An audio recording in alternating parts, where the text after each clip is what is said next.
And welcome into Morning Brew with Jaffe and Razor. This is a special brew as we get to welcome in a guest in just a moment from the Boston Bruins organization. As always, folks, Morning Brew with Jaffe and Razor is proudly presented by our lead in-pod sponsor, Fazenda Coffee. Go to fazendacoffee.com/morningbrew to check out the Morning Brew blend. I got a new bag of it, Razor. It has been fantastic, and they were able to grind it for me too, so perfect stuff. Also, check out the Morning Brew hats, the Clean Canteen, or just go to fazendacoffee.com and check out all of their other coffees that they offer, fazendacoffee.com.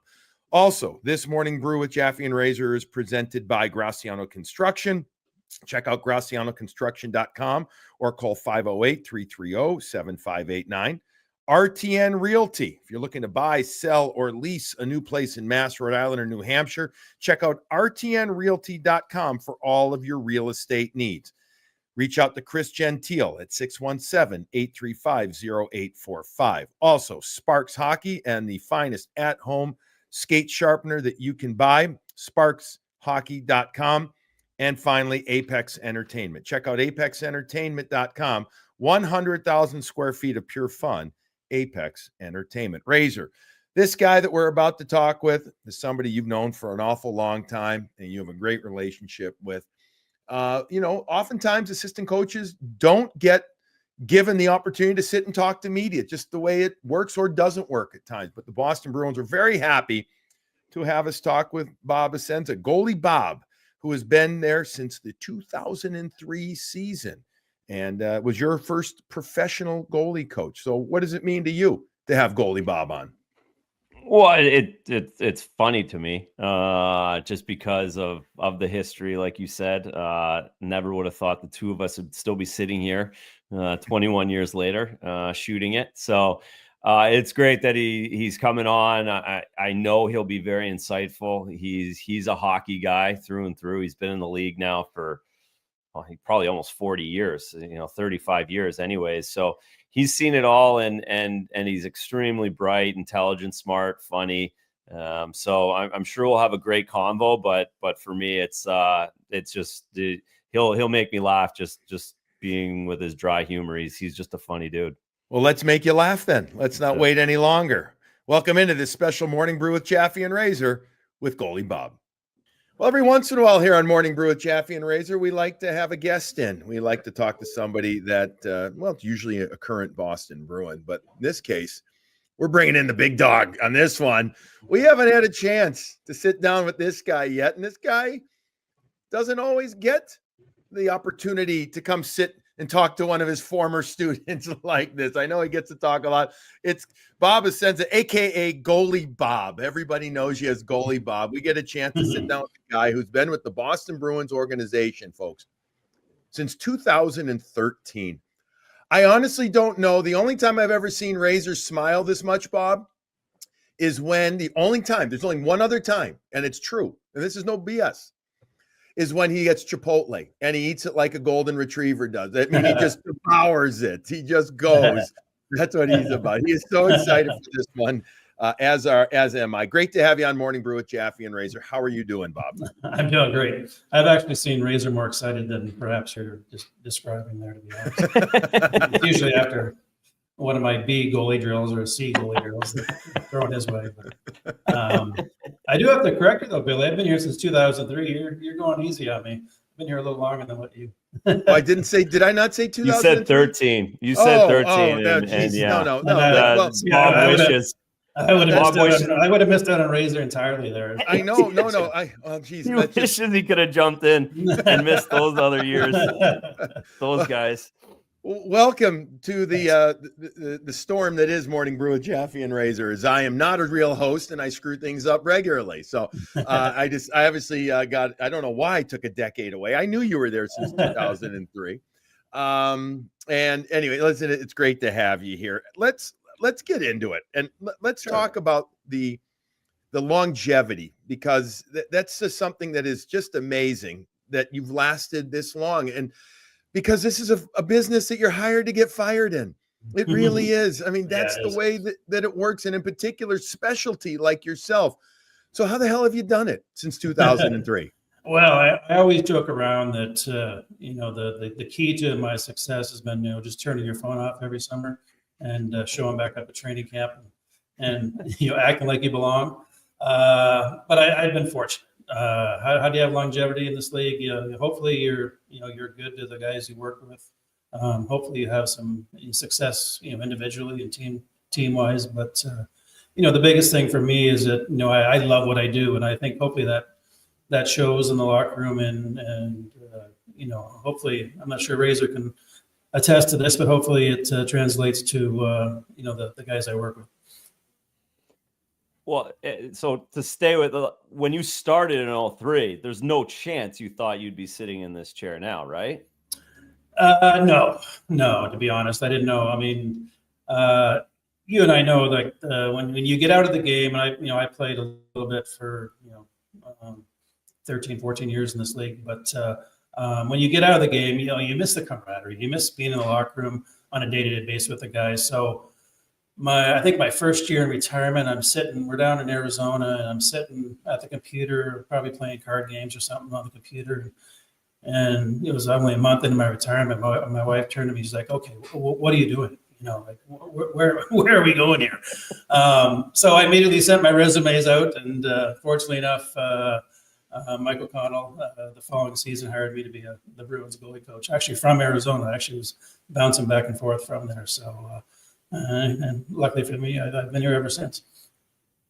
And didn't Rick Bowness have a hand in that too? Kind of suggestion that you should be a goalie coach. And with that question and with that said, what did you think being a goalie coach was going to be like when you decided to dip your toe into it? Well, Bones, I have to credit with actually give me the nickname Goalie Bob. I had him as my first pro hockey coach in Moncton. I was a Winnipeg draft my first year in Moncton. He was our head coach, and I love Bones. He was great to me. We had a terrible team, and I probably played the worst season of my life. But he was really good to me, and so when I retired, like I say, down in Arizona, Bones was still coaching in Arizona. So we, my off days, which was every day, I was playing a little bit of golf with him and whatnot, and he was the one that said to me, he said, if you want to stay in the game, which he had the inkling that I did want to do that. You got to get your resume out there, otherwise they'll forget about you. So I sent my resume around to various clubs, and a dozen or so reached back to me and said, thanks, but no thanks. But like I say, the Bruins were in a situation. I actually played with Mike Sullivan a couple of years prior, so I knew Sully. He was a first-year coach here, and it just kind of fell into place then.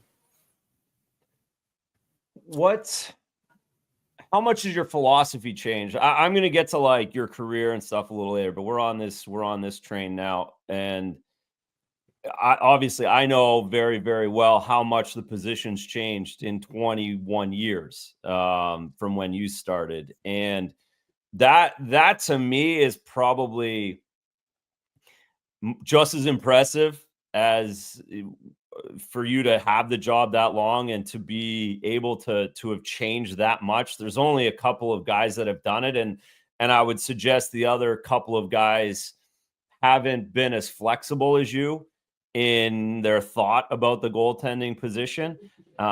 They've had great success, of course, guys like Benny and that crew. Sure. Oh, yeah. But how much has it changed, and how often have you changed philosophies over the years? To be honest, I think everybody that gets to this level, as you know, Razor, and you certainly fall in that category as well. Everybody has something, a strength that allows them to be successful to get here. And my job is to try to accentuate those positives and obviously clean up some of the negatives. How much my philosophy has changed? I mean, I'm still trying to get these guys to stop the puck, which is that'll never change.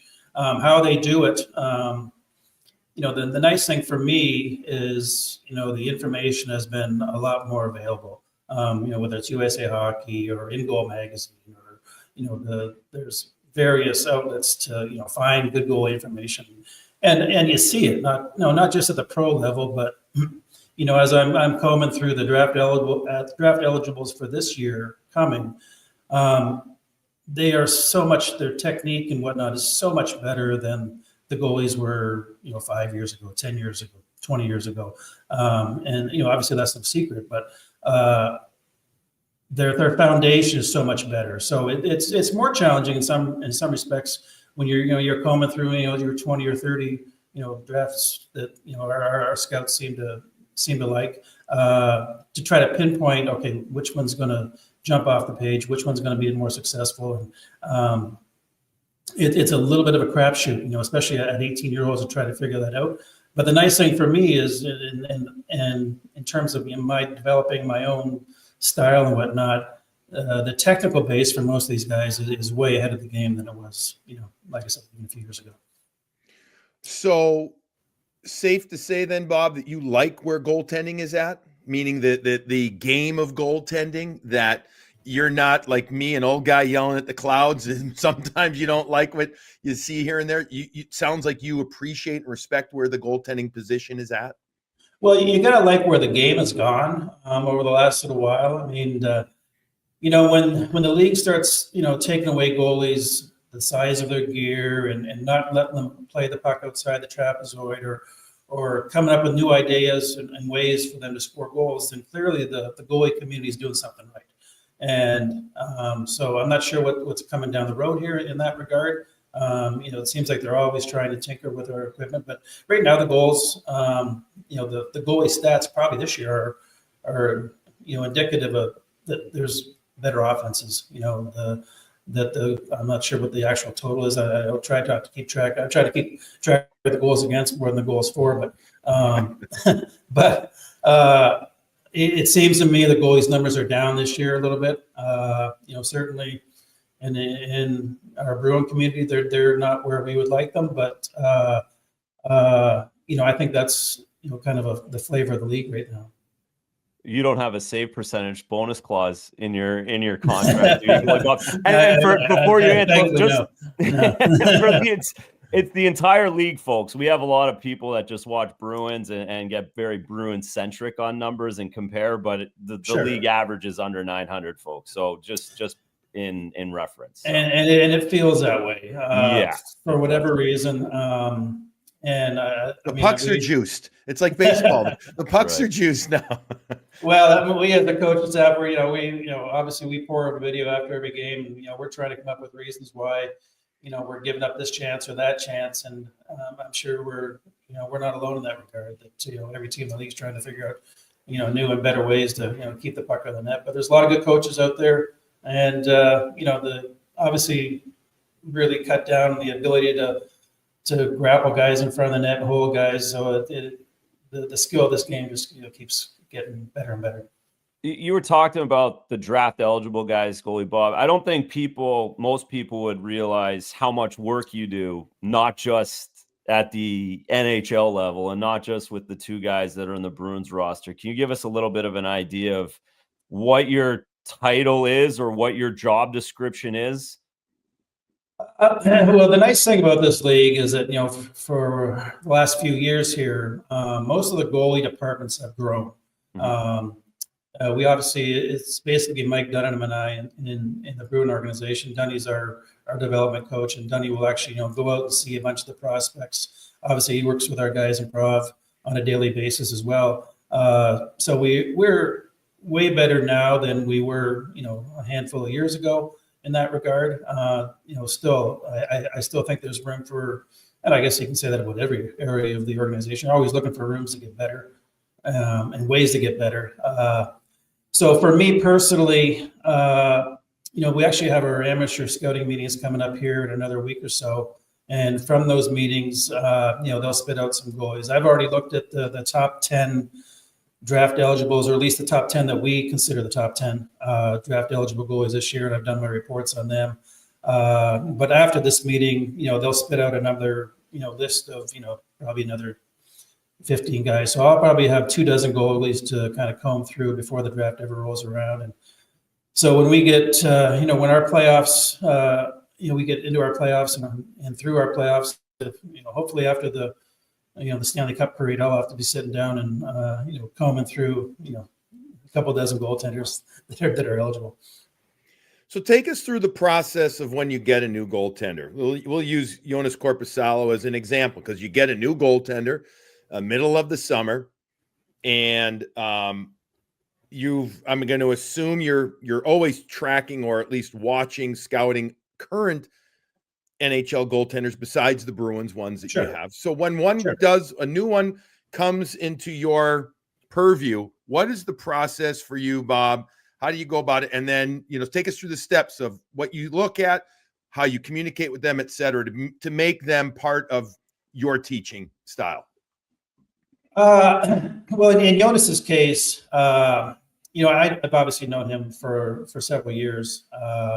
He's been around the league for a while. I actually talked with his former coach in Columbus, Manny Legacy, way back when he was ready to become a free agent. This was several years ago, because I think that was around that time Elvis Merzlikins was coming in, and he was kind of getting pushed out a little bit out of Columbus. So he was on our radar for several years.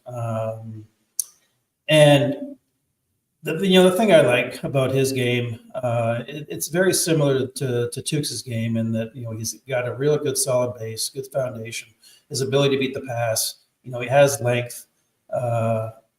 There's always areas that we're going to try to tackle and try to make him better. But that foundation that we talk about in terms of the technical side of things, and his footwork and his his post work and what have you, they were already there. So when we made the trade this summer, obviously I reach out to him, make sure he's got a good handle on the what our training staff does in terms of physical fitness and whatnot. Try to give him a little bit of get a feel for where he's training, what he's doing in the summer. But we're gonna have plenty of time with him, so we sit down in training camp, and especially this training camp with Sway not being around, you got a little extra work and a little extra game footage, going into this season, which is nice. I'll say there's 70 NHL goalies out there, like good NHL goalies. How many of those do you like?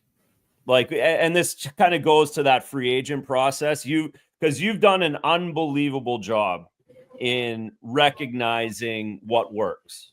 You've done it right through Govin and yeah. Well, I'm always nice.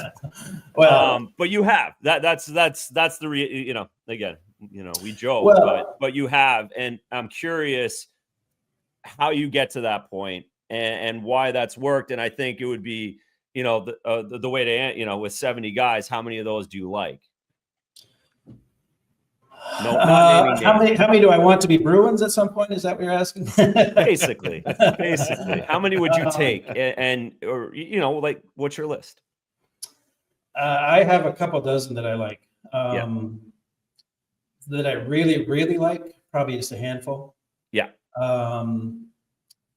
There's like I said, there's a ton of great goalies, coaches out there. There's a ton of, really solid NHL goaltenders.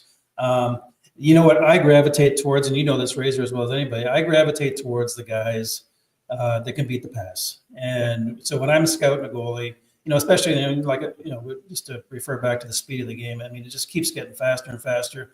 The damn, stick technology keeps getting better and better. Guys can whip pucks. It seemed back in, not to date myself, back in my day in the mid 80s, there's probably 3, 4, 5 guys on each team that could really shoot the puck. Now everybody can. And, you see that on a nightly basis. So, when I look around the league and see the group of goaltenders, for whatever they're doing over in Russia, I got to give kudos to, because you get guys over here that are only 6 foot, 6'1", but play like they're 6'5", and so they're doing something right over there. So kudos to those guys. And for whatever reason, I gravitated towards the Finns. I love their footwork. Excuse me, I love their footwork. And when I was scouting Tukes back in the day before he ever signed, I had the pleasure of going over there and watching and seeing what they do over there. And I love their model. Like, each city has their team. They bring the goalies from the time they're 10 all the way to the junior goalies. They bring them in every week and just do goalie training with their pro coach. So they're all hearing the same voice. And, if there's one area that I think we trail is in that regard. Maybe it's just the way, our cities and our programs are set up, but all their programs are based on a little pyramid scheme. So everybody's trying to gear towards making the national team, and they're all getting the same voice, which I think, at the end of the day is great for the development. I have you listed for 27 Bruins goalies. Maybe it's 28. It's either 20 that directly for the Bruins. Okay. Okay. That doesn't include minor leaguers, et cetera. These are guys that all played at least one game. Okay. We're going to get to a scouting report on one young Andrew Raycroft later. Not yet. Don't worry. Later. It's later. We'll save that for the end. That's what I want. But I'm going to ask you a 3-part question that is, when I say naming names, this is nothing bad here. This is just good stuff that understand the mindset of what it's like working with guys.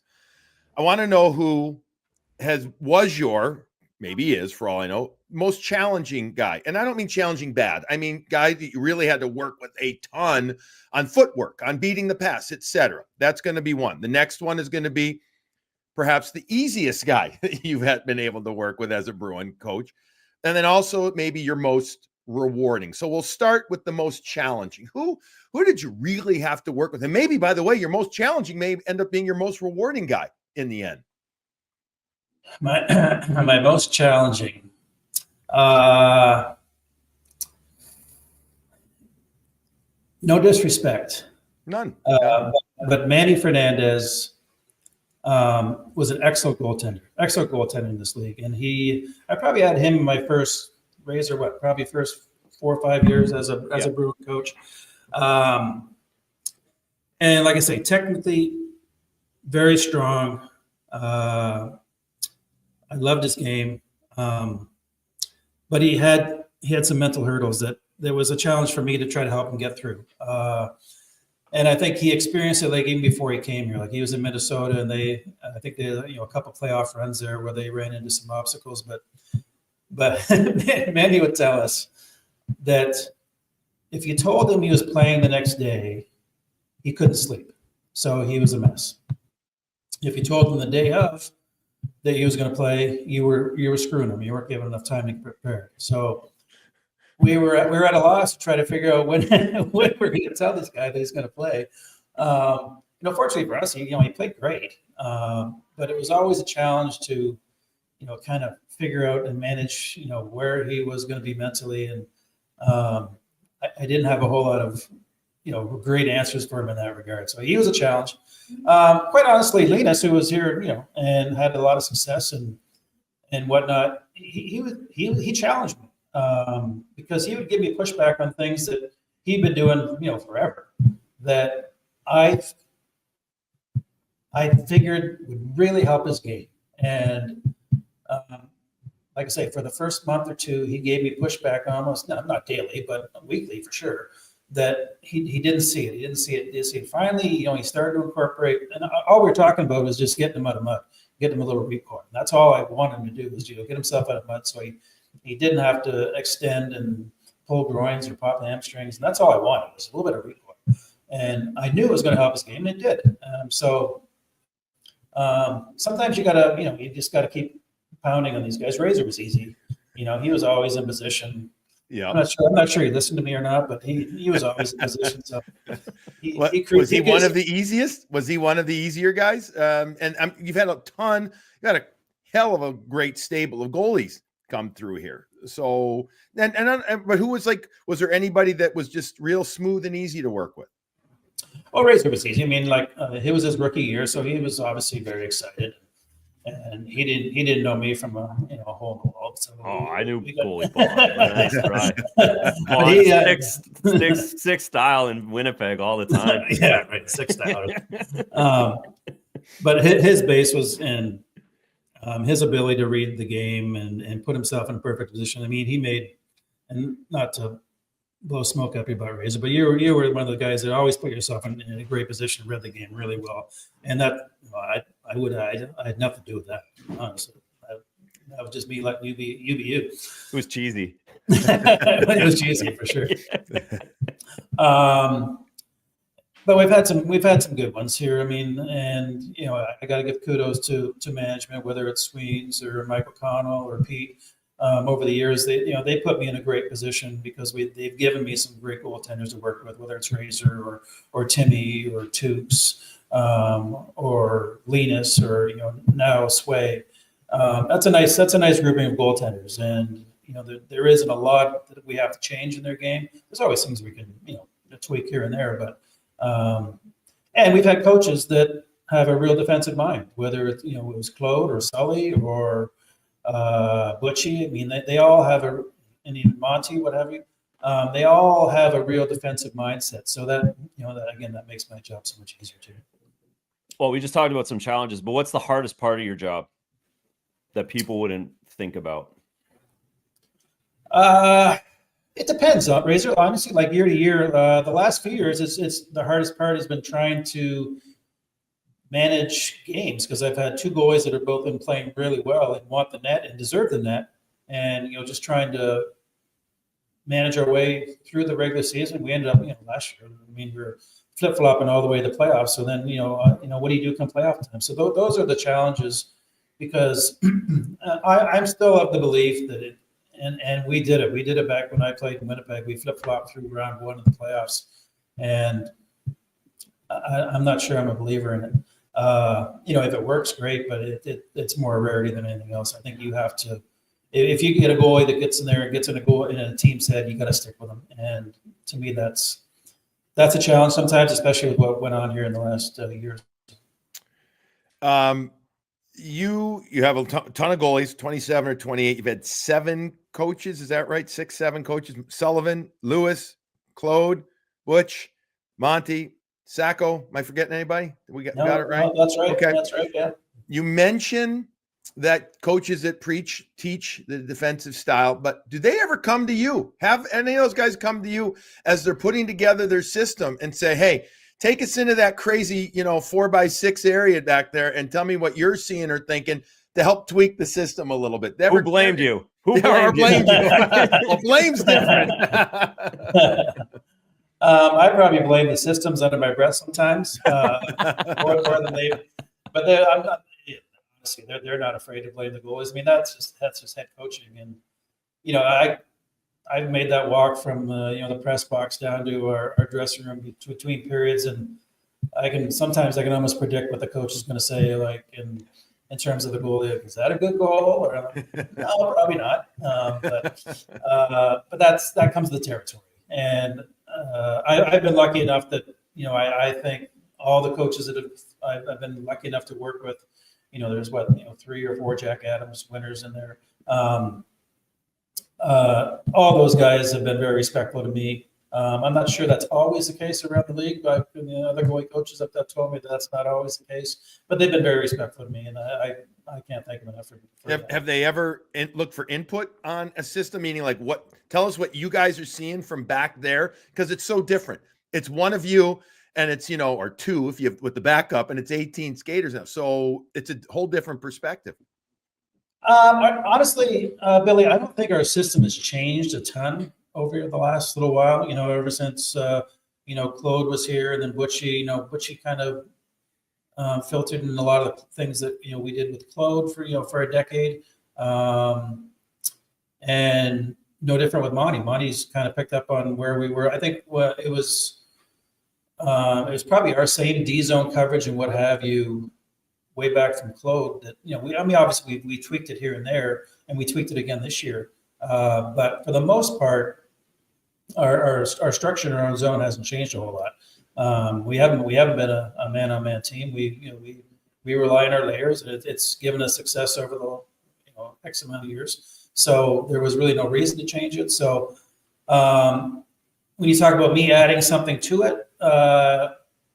Not really. I mean, most of the head coaches that I've had the pleasure to work with, they're pretty set in what they want to have happen in the D zone, and I'm not sure me saying something different is going to change their mind.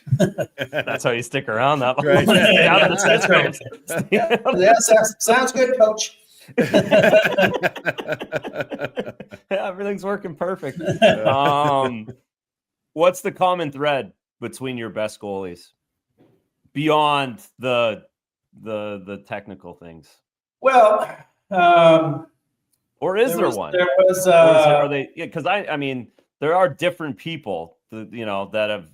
For sure, that's certainly the case. They're definitely different people. Yeah, and I think Ian Clark came out with one of his presentations there. This was a handful of years ago, where he listed off the 7 attributes of every successful NHL goaltender. And honestly, in that list, I have to agree with him for the most part. And I'm really testing myself to figure out what the 7 things are. But, they have to be athletic. I mean, the old adage holds true that I can make an athlete a better goalie, not necessarily the other way around.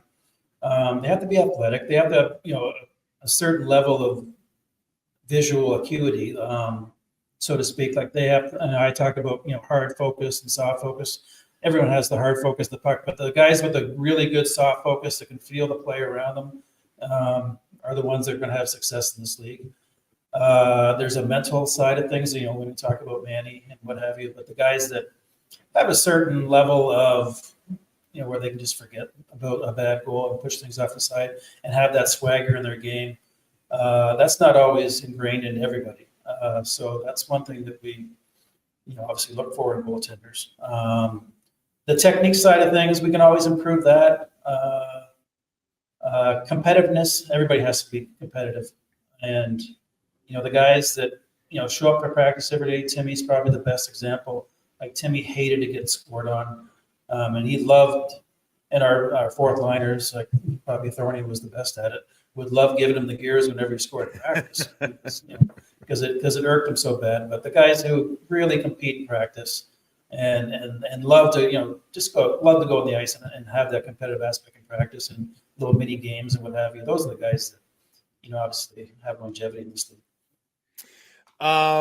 So let's touch on your career a little bit. Ron Mason once told me, sitting in his office in East Lansing, he says, for a Wolverine, you're not half bad. And that was clean because Ron had a way about him. He said, you're okay. Like he'll talk to me. I was doing games and I fell into broadcasting the college hockey game of the week and CCHA game. And we did Michigan State an awful lot. You're an Ontario kid. You end up at State. What did playing 4 years at Michigan State do for you? And why did you choose that?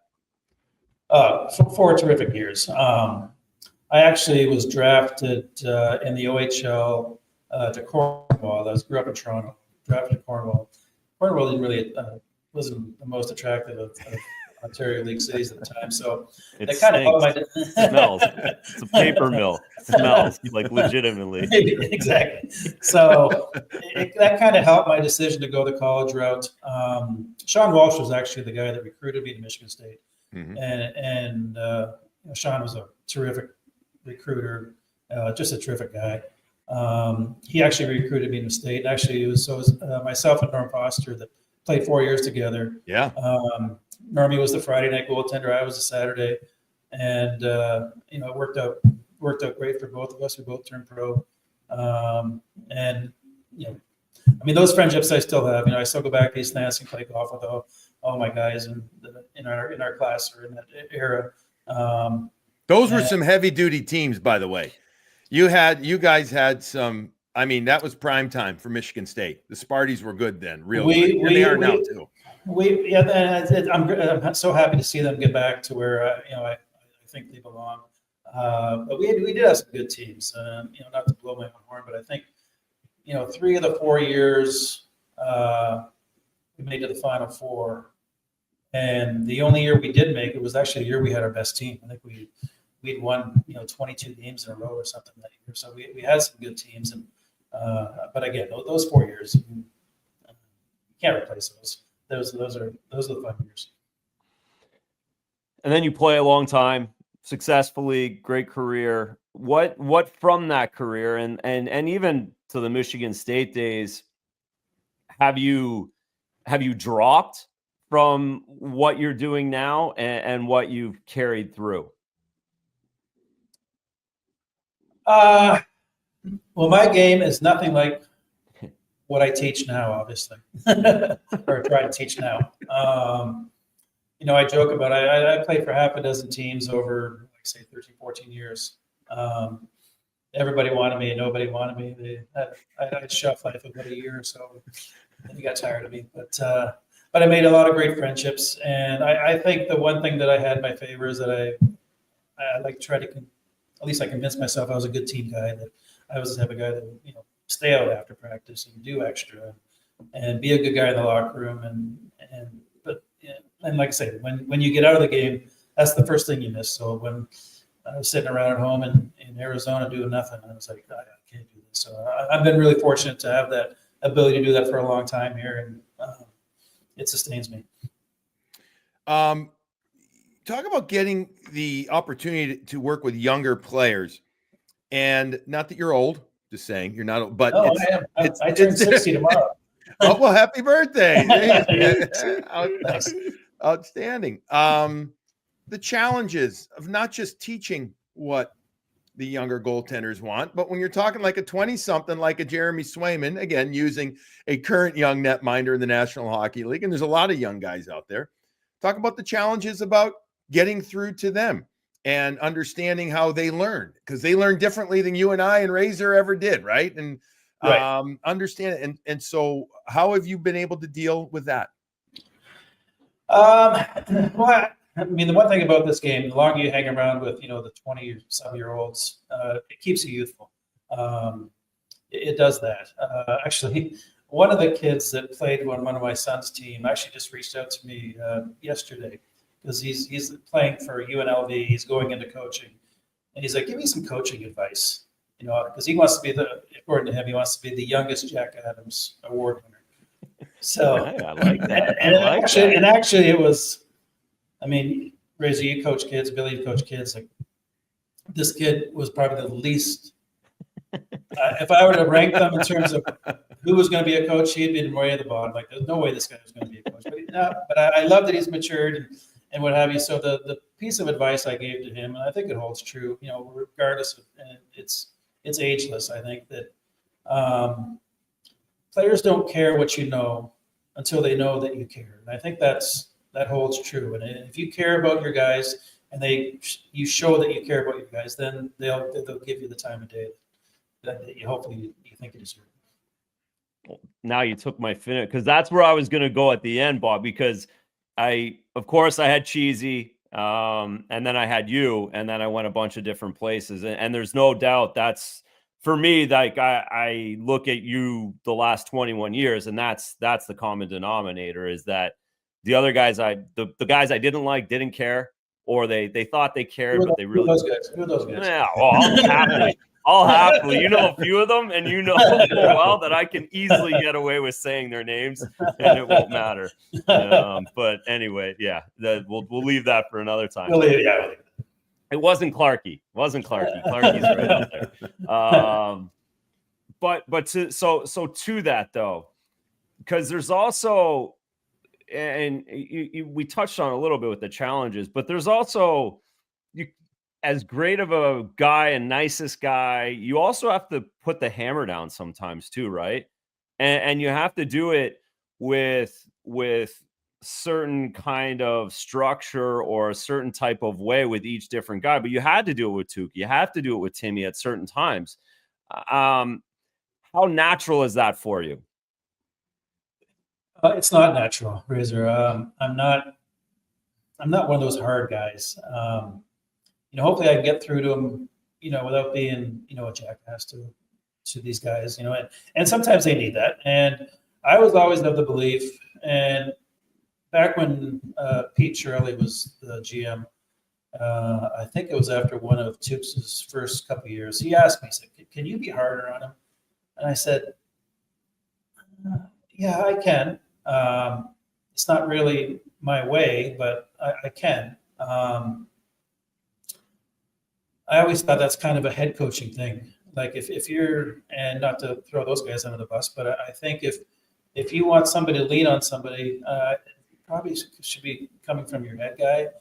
I think the assistant coaches are more the good cop, as so to speak, than the bad. but these guys know. I mean, I think we all know this at this point. Like, these guys know when they're playing well and when they need extra work and when they don't. And that it's not as imperative as probably has been in the past. I mean, I haven't had the guys that just don't want to work, and unfortunately for me, that's been the case. But I've had guys that will work through tough spells, and if you don't have that, then those guys they don't stick around long. A couple of more questions before we wrap up this fun episode. You are a goaltending expert, as is Razor. Okay, and I trust him implicitly. I got a multi-part question, but I'm going to start with this one. Do you have any idea what goalie interference is? Like, and do you like the rule? Because sure as heck, I don't always know what it is going to be. So, do you have a good feel when those plays are challenged? I have a better feel than I had maybe a week ago, a year ago, a month ago. I quite honestly, when we look at a goal, obviously a goal against it, we're thinking about challenging. I don't know.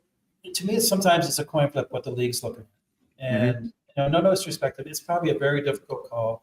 In some respects, I'd rather go back to the good old days where, the ref makes the call on the ice and it stands.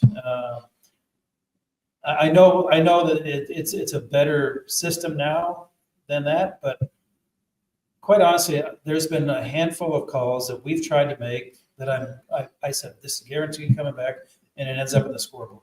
I've seen a couple at the other end that they challenged that I'm like, okay, this is coming back, and it ends on the scoreboard. So I wish I could say that I know exactly what's going to be called and what it isn't, but I know, like, if my goalie's in his crease and he gets bumped by a guy that doesn't get shoved in there, it probably should come back. But I don't want goalies to get run. I'm being serious.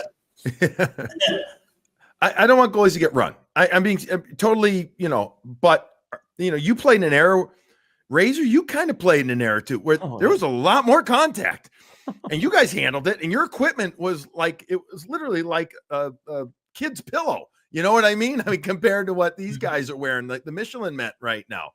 So should the game go back to that in the sense of it, or is it just too valuable, fellas? And unless Razor, I'll throw it out to you too. Is it just too valuable of a position that it can't? Because it seems to almost create more issues than clarity at times, the ruling. You taking that, Razor? I'll go. I was gonna let the real. No, listen. You can't have the running of the goaltenders, but when it talks to the actual goals and the goalie interference, and I'm sure you've talked to the league too. I've talked to Witter and tried to get an idea because I have to talk about it. I want the referees on the ice to make a call. And unless there's an absolute crazy miss that they just didn't see, I'm fine with that staying. And I know that's where the league's trying to get to is right, to make the referees make that decision. And unless something's completely egregious, my only pushback, and I think this is all goalie pushback. We don't care. We're not worried about keeping goals off the board. It's the last thing we actually want to do. But we also want just a little bit of understanding that if a guy's taking a slapper on you from 15, 20 feet away, that's going to go 90 miles an hour. Don't tell me that a guy nudging me only an inch doesn't affect my ability to stop the puck with no one around. Right. And that's where, as goalies, I think we get annoyed with, is that somebody's telling me that no, that guy just barely touched you. That doesn't affect your shot ability to make the save. That's what's crazy to us as players is that right, no, that's a big deal, and good luck trying to make that save without getting nudged. Right. And I mean, quite honestly, it's sometimes just a coin flip. Like we played 2 nights ago in Tampa. The guy goes down a breakaway, swings through the crease, takes Sway out a little bit. He has a split second to adjust. His head turns around, and the next shot's coming.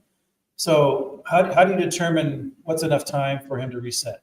And to me, I I don't know what the answer is to that, because sometimes we create more problems with trying to We get do. to it. We do. You know, we do. Yeah, So, we didn't spend much time on that, but I had that same thought the other night. Of course, it's just the way the game was, it didn't lend to that, but Right. there was that can be more interference than somebody running through you, at the same time. Like some of the other calls, right? Like that could have gone the other way if the right people are in the room, and you don't know that either, right? And not that Sway would ever do it, but if Sway to embellish that guy going through his crease and not allow himself to get back in time, only because his technique was decent, he gets himself back in time. If it wasn't, maybe we get a different result. But trust me, he and I, and actually he and Jonas and myself, every time after a game, we'll sit down, and any of those potential goalie interference calls that we don't call, sometimes I have to sit there and explain why to him why we didn't call that. But I want them, like when they know they're interfered with, I want them to to embellish, not embellish, but show it, so we know to quickly jump on it. The Bobrovsky stick drop. Yeah, right. Every once in a while, I'll challenge what I consider very good friend Razor with what the hell about this reverse VH thing from the side and the puck goes short side, and he rolls his eyes like he's doing right now and everything. All right. So we'll kind of get very close. The last comment or question I have is I want a full scouting report on a 21-year-old Raycroft at the end of this show with when you took him over back in 03. But we don't need to get technical for the reverse VH. Okay, I understand it's we're on YouTube, but on the other hand, I would need you really to deep dive it along with Razor with video. We're not going to do that. But not every once in a while, more and more, we're seeing these unbelievable shooters that can tuck it in the corner and everything. And I always say, just stay on your feet. And Razor loves yelling at me. Sure. Then it would go in on the feet, kind of probably when you were playing, Bob, in that era, right? Where are you at with this whole reverse VH and the usage of it by some goalies? I like our goalies to have the full use of every post seal, whether it's a VH, RVH, overlap, shin lock, toe lock, whatever. I want to be able to do them all, and with equal confidence. And so I don't want them to become predictable. And unfortunately for us, in some regards, when I talk about these guys that are really good technically, the RVH is the flavor of the last half decade. So everybody will drop into an RVH, toe lock, ridge lock, whatever you want to call it. So you're going to force a guy. There's going to be room up there, in and around your ear, and you see the guys make those types of shots, periodically. I'd much rather force a guy to make that shot than have a guy standing on his post and fire one, then it goes between his feet and in the net. That's what I used to do. I used to stand on the post, and that never worked. So VH was even worse. That's and the thing. Oh, and the VH. Quite honestly, I'm trying. I want our guys to be able to do it. Yeah. But I don't want them to necessarily implement it. There's always going to be times where you have to. And it's more Big Cat uses it every once in a while, right? Pardon me? The Big Cat uses it every once in a while. He does. Certainly more glove side than not. But to be unpredictable is a good thing, but I see more and more goalies going to the overlap where especially the guys that can move, and they can all move to a certain extent these days, clearly. But the guys that'll actually play it normally outside the post and still, like you say, Billy, now they're not necessarily giving up. They're not sitting there waiting for it to go off off the side they're masking in. That maybe be the solution to your RVH issue. I don't know. I just like getting into it with Razor. He rarely gets upset, but then when he does, he gets like he just, oh God, you stupid shooters, You just got to tip your hat to the skills coach. That's right. Everyone needs a job. Exactly. My last one. Who is your most fun as a goaltender? What guy, what character, what person just stood out differently than the others over the last goalie wise? We're saying the goalie community, are we? Yeah, well, no, you don't have to. If there's one player that just was the guy who shot every day before practice, we'll go with that guy. What was your closest guy? That's a good question. like I said, I think I have a pretty decent relationship with most of the guys that come through here. And they were all, terrific guys, terrific goaltenders. I don't know. That's tough. That's a tough one. I mean, Dobie was fun. Yarrow had fun. But, certainly, again, I've been lucky in that regard. I'm not sure I would call anyone the funnest, but I've always had a good group of guys, so I've been fortunate. So take us back then to a fun guy. I think he's gotten more fun as he's gotten older. It's 2003. Young Razor. Mm-hmm. Was he Razor? He had to be Razor then. He had to have been, right? Juniors when you got that name, right? Yeah, Razor? at least, yeah. Okay. Long time. So you're brand spanking new in this coaching thing. Mm-hmm. Mm-hmm. Can you take us back to that time, getting on the ice with them, coaching them early on, and a scouting report and your what you worked on? Can you remember what you worked on with him the most? Well, it was interesting because Felix Potman was Razor's backup, and I played with Felix 2-3 years prior, so I knew Felix well, obviously. So that was probably a more challenging relationship, just because we've been goalie partners, and now I'm running drills that I know he probably doesn't like. He didn't like those. And you had to tell him he wasn't playing, which was even worse. Yeah, exactly. No, Felix, you're out tonight, but sorry. But Razor, I mean, like I say, he's a rookie, so you're gonna get a guy that hopefully open to anything you throw his way. But and again, not to blow smoke, but his foundation was so good that we didn't have to tinker with a whole lot. And we threw a ton of games his way, and obviously we had a terrific season. So if there was anything, just from and again, this is back in the days when I was only out there, I'd come out for a week and go home for a week. So in some ways I liked it because it kind of kept the relationship fresh. Where when I'd come in, they knew maybe it was going to be a work week, and then the next. That's what I tell my wife. Week off. Exactly right. Exactly right. Yeah. So not dissimilar then.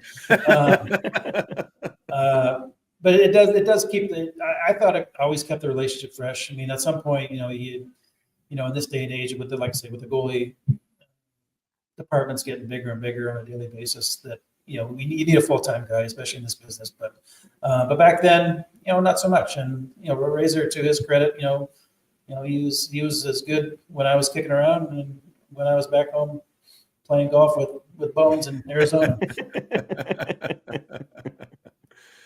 Well, I can tell by your guys how you work together, how you talk together. Relationship is still great. So obviously you did something right back in 2003, and 21 going on 22 years later, you're still doing it right. You're still getting the respect of the guys, and it's a lot of fun. There's so many other questions that I would love to ask. So perhaps we can have another time. But this has been long enough for you, I know, in the sense of you're doing it again next week. Yeah. Continued success. Happy birthday. Enjoy the young 6-0. And remember, it's just a number. I'm right behind you, just a couple of years. I can't believe it. And you know what? Try to catch me. I will. And to borrow a phrase from Ron Mason, for a Sparty, you're not half bad. From a Wolverine to a Sparty. Thanks for your time. We appreciate you joining us here on Morning Brew with Jaffe and Razor. It's been a lot of fun. And folks, I hope you enjoyed this. And everybody will be catching up with the next episode in just another day or so. So make sure to check us out again. Check this one out with Goalie Bob from the Boston Bruins.